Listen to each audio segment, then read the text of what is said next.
"He's nothing but the cleaner," she sneered. Yet that very cleaner was on the verge of rescuing them from a conflict they didn't even know had begun. The rhythmic swish of his mop was the sole non-digital noise in a symphony of electronic pulses. At 74 years of age, Art Miller navigated the space with a methodical, deliberate pace that the brilliant young minds around him failed to register. Here, within the U.S. Navy's Drone Operations Center in Norfolk, a silent sanctuary of luminous displays and top-secret information, Art was an apparition. His existence was defined by the sharp scent of cleaning chemicals and the simple pride of a floor polished to a mirror shine, reflecting the frantic, streaming lines of code on the screens overhead.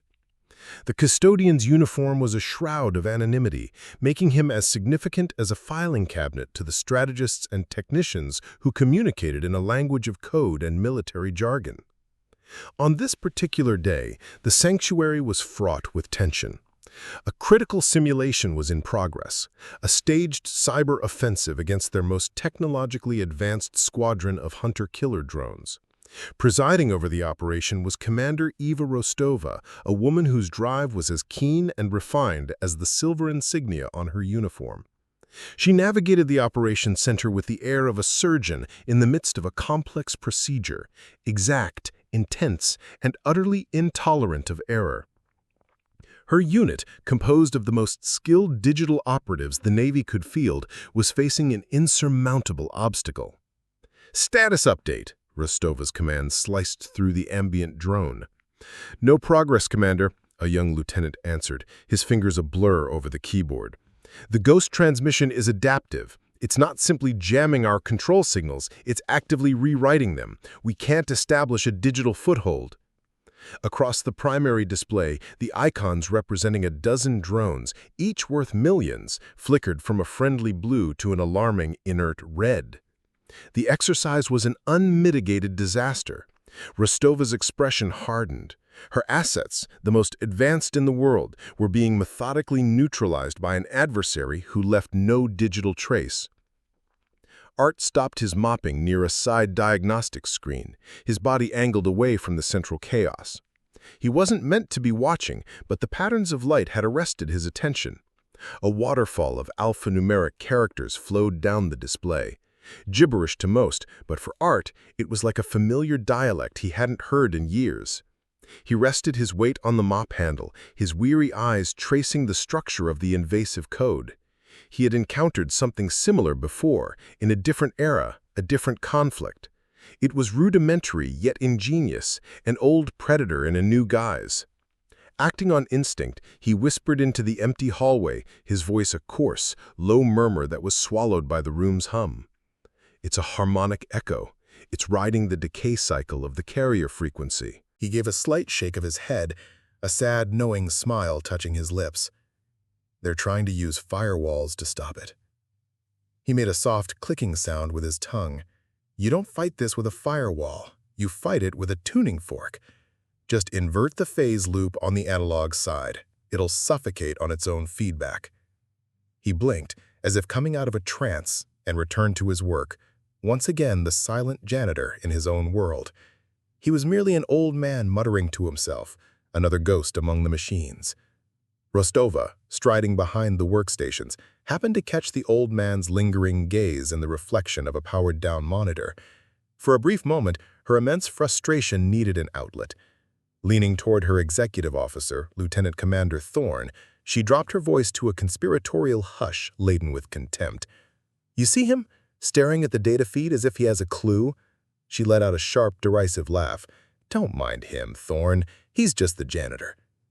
Thorne gave a compliant nod, his gaze flicking toward the old man before snapping back to his console, the dismissal total. Rostova redirected her focus to the failed exercise, the cleaner already wiped from her tactical considerations.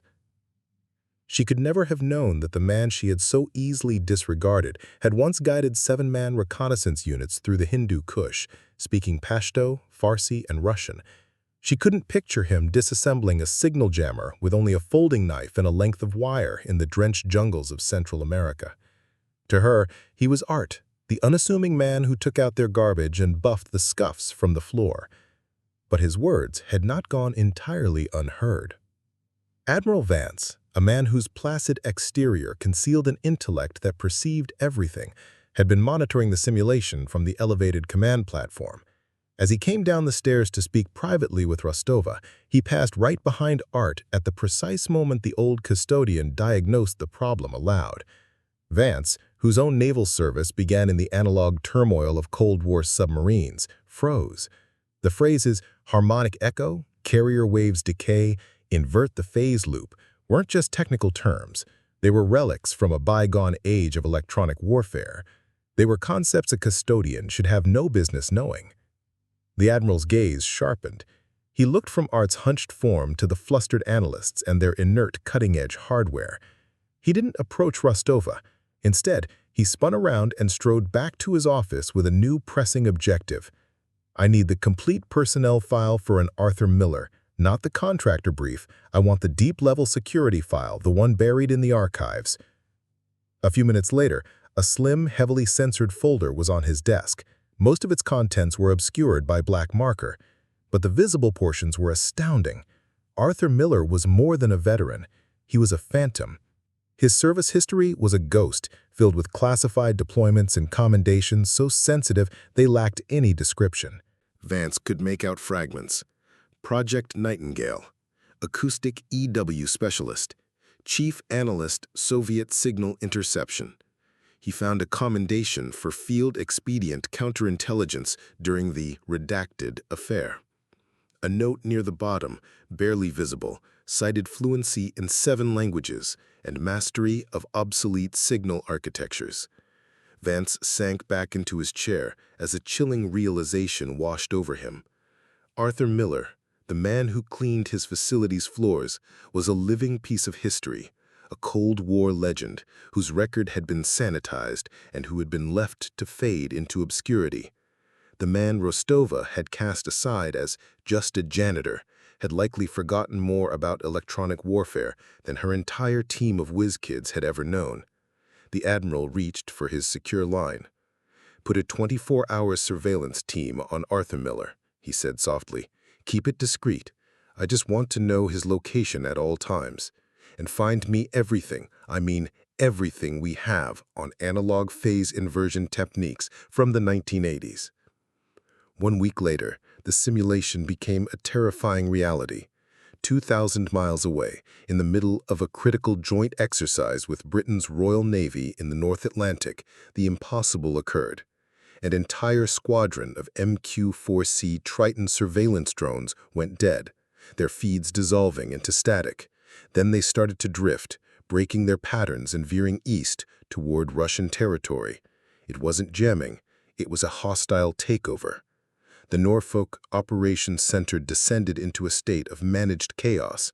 Rostova, her face drawn and white, issued commands that produced no results. "I have no digital connection, no communications, no telemetry. It's as if they've been erased from our network," an analyst yelled, with beads of sweat on his brow. "They're flying without guidance, but something is commanding them." This wasn't a drill. This was an international crisis in development, with military assets worth hundreds of millions about to be captured by a rival power.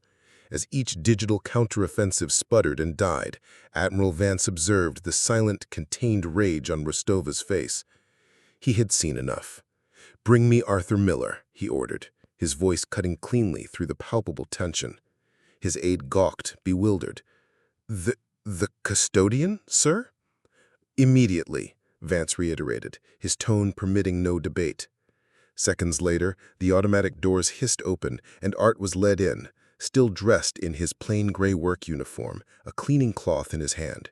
The manic intensity in the room seemed to warp around his calm demeanor. Murmurs rippled through the staff. Rostova shot the Admiral a look of utter disbelief.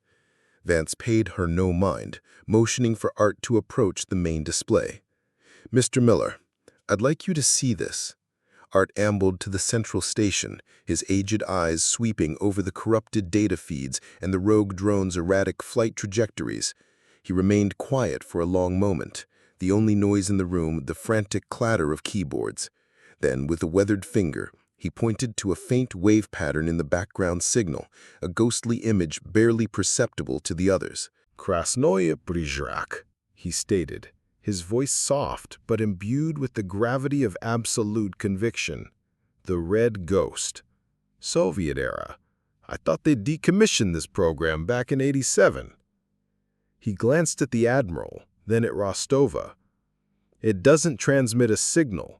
It creates a resonance along the drone's magnetic shielding." He tapped the monitor. "You're all searching for a radio transmission, but this is a frequency vibration. Your equipment isn't even built to detect it." The command center fell into a state of shocked stillness, which was finally broken by the Admiral's command. "Commander Rostova, stand down. Give Mr. Miller the console." For a second, Rostova looked as though she had been physically struck. "Sir, with all due respect," she started, her voice rigid with professional indignation. "This is not an academic exercise. This is a live crisis with assets that cost more than your entire division's yearly budget." "This is an academic exercise, Commander," Vance countered, his voice sinking to a quiet, formidable level that no one would challenge. "One from which you are about to benefit. Stand down." Vanquished, her face a rigid mask of fury and shame, Rostova stepped away. The young analyst at the main console looked up, completely baffled, as the old custodian shuffled to the seat. Art folded his cleaning cloth and placed it neatly on the console's edge, a small, surreal anchor of the ordinary in a storm of crisis. He sat, the faded fabric of his uniform a stark contrast to the ergonomic, cutting-edge chair. His hands, gnarled by age and arthritis, hovered over the keyboard momentarily. Then he disregarded it. "I won't need this," he said, his tone surprisingly firm. He pushed the touchscreen panel aside. "Bring up an oscilloscope feed of the raw carrier signal. Disable all the automated noise filters. I need to hear the transmission." "Hear it?" one of the analysts sputtered. "Sir, it's just static." "Do as he says," Vance ordered. A moment later, a wild green line zigzagged across a black monitor and a low hiss of static filled the room. The team traded looks of disbelief. While they wrestled with complex algorithms, the custodian wanted to listen to noise. Art shut his eyes, tilting his head slightly. He was no longer a cleaner. He was a master musician tuning an instrument in a gale. For a solid minute, he simply listened, his expression unreadable. On the main map, the rogue drones crept closer to foreign airspace. The minutes dragged on. Rostova stood with her arms crossed, a portrait of profound skepticism. "There," Art said abruptly, his eyes flying open. He gestured at the oscilloscope. "That dip occurs every 12 seconds. It's the system's heartbeat, a weakness in the original design. They never corrected it." On the monitor, a minuscule, nearly invisible dip in the wave materialized and disappeared. No modern diagnostic software would have flagged it. It was a mere whisper in the storm. They're using the drone's own power system to amplify the ghost signal. The more you try to fight it with digital tools, the more powerful it becomes. You have to sever the snake's head. He looked at the stunned analyst. "Does this system still have manual frequency modulators? Not digital ones. A physical knob?" The analyst blinked. I believe so. In the legacy equipment storage, they haven't been touched since before my time." "Retrieve one and connect it to the main communications relay," Art instructed, the authority of a lifetime of command resurfacing in his voice. As engineers hurried to connect the antiquated, dust-covered device, Rostova couldn't hold her tongue. "And what's your plan with that? Launch a pebble at them?" Art didn't even glance at her. He said only, "A tuning fork." Once the modulator was integrated, Art rested his hand on the large circular dial. He was no longer watching the monitors. His attention was fixed on the oscilloscope and the hissing static. His fingers, which had trembled slightly while holding the cloth, were now perfectly steady. He began to rotate the dial, slowly, a fraction of a millimeter at a time. The static's pitch started to shift, rising and falling with incredible precision. He was hunting, not with software, but with frequency and instinct. "You're engineering a feedback loop," Rostova whispered, a dawning, horrified realization in her eyes. That's an acoustic brute force attack. You could fry the communication systems on every drone." "Not if it's done right," Art replied, without looking away.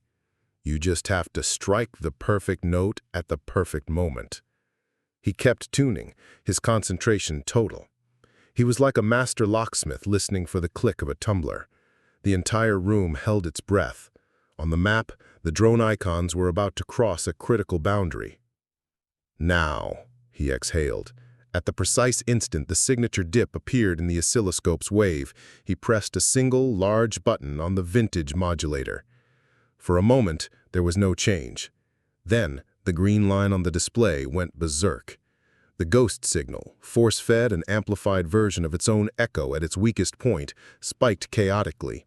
The hissing from the speakers climbed to a piercing shriek that lasted for 3 terrible seconds before it abruptly collapsed. Total silence. On the main display, the 12 drone icons flickered, red, red. Then one after another, they blinked back to a solid, reassuring, beautiful blue. "We've regained control," an analyst shouted, his voice cracking with emotion. "All units are responsive. They're returning to base." A wave of cheers and applause swept through the operations center. Men and women decades younger than Art were laughing and patting each other on the back, the crushing stress of the past hour vanishing in a single cathartic eruption. But Rostova was not celebrating. She was motionless, staring at the old man who was now placidly wiping his hands with his cleaning cloth. He hadn't just recovered the drones, he had demolished her entire professional reality. The digital empire she had staked her career on had been penetrated, and the day was saved by a phantom from a forgotten conflict, employing tactics she had written off as archaic. As the excitement died down, she moved slowly toward Art. The room quieted again, sensing the importance of the moment. She came to a stop before him, her face a blank slate. Then, in a motion that shocked everyone present, she reached up and disconnected her officer's headset, the very symbol of her authority. The sound of the jack being removed was sharp in the sudden hush. She offered it to him, not with a grand display, but with a plain, profound gravity. It was the highest form of professional deference and respect. No words were necessary. She was admitting that, in this domain, he was the authority, and she was the apprentice. Art looked at the headset in her outstretched hands, then met her gaze.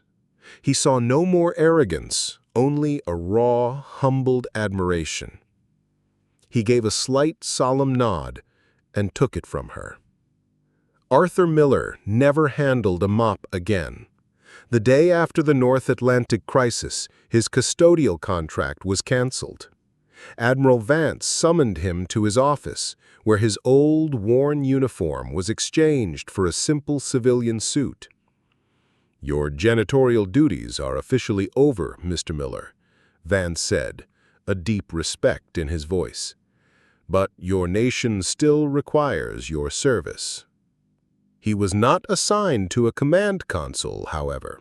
Instead, he was given a small, overlooked office in the base's archival wing, a room that smelled of old documents and aged leather. From this quiet post, he became the director of a new, top-secret, and highly unorthodox division, Project Guardian. Its purpose was not to create new technologies, but to unearth the old ones. Art was charged with searching the nation for the ghosts of the American military, the retired, the overlooked, the men and women whose expertise had been labeled obsolete by a world fixated on digital supremacy. He and his small unit, which soon included a humbled and fiercely devoted Commander Rostova as his second-in-command, journeyed to VFW posts, quiet retirement villages, and out-of-the-way towns. They weren't seeking decorated flag officers. They were seeking forgotten masters of a craft. They located a 92-year-old retired Navy signalman in Maine's retirement home who could still decipher clean Morse code from a transmission swamped by solar flare static, a talent that rescued a stranded submarine crew during a communications failure. They enlisted a former Army cartographer in Montana who could interpret a topographical map and forecast enemy movements with an instinct no satellite software could replicate, thereby averting a disastrous ambush during a field exercise. They discovered a shipbuilder in Louisiana who could identify a hairline stress fracture in a destroyer's hull merely by its sound, using a method passed down from his grandfather. These were the Guardians. Art didn't train them. He listened to them. He gathered their knowledge, their gut feelings, and their histories, building a living encyclopedia of human wisdom. Rostova, with her sharp strategic intellect, served as the liaison, translating their analog genius into practical procedures for the modern Navy. She came to understand that true power wasn't about possessing the most advanced hardware, but in recognizing its weaknesses and having the foresight to look past them. The division became the military's most guarded secret, a silent legion of protectors who solved problems the digital age couldn't even perceive. 3 years on, Project Guardian had become a vital and flourishing branch of U.S. naval intelligence. Art, now 77 and moving with a bit more deliberation, decided his mission was complete. There were no retirement parties, no formal addresses, no medals. That was not his style. On his final day, he was in his quiet office as the afternoon light filtered through the dusty panes. Commander Rostova came in, accompanied by a quick, sharp-witted young drone operator, Lieutenant Jacobs, who was recognized as the finest of the new generation. She represented the future, a master of complex systems and code Art could hardly fathom. "We came to say thank you, Art," Rostova said, her voice heavy with an emotion she no longer concealed. "You did more than teach us old methods. You showed us again what this all stands on." Art smiled, a gentle, weary expression.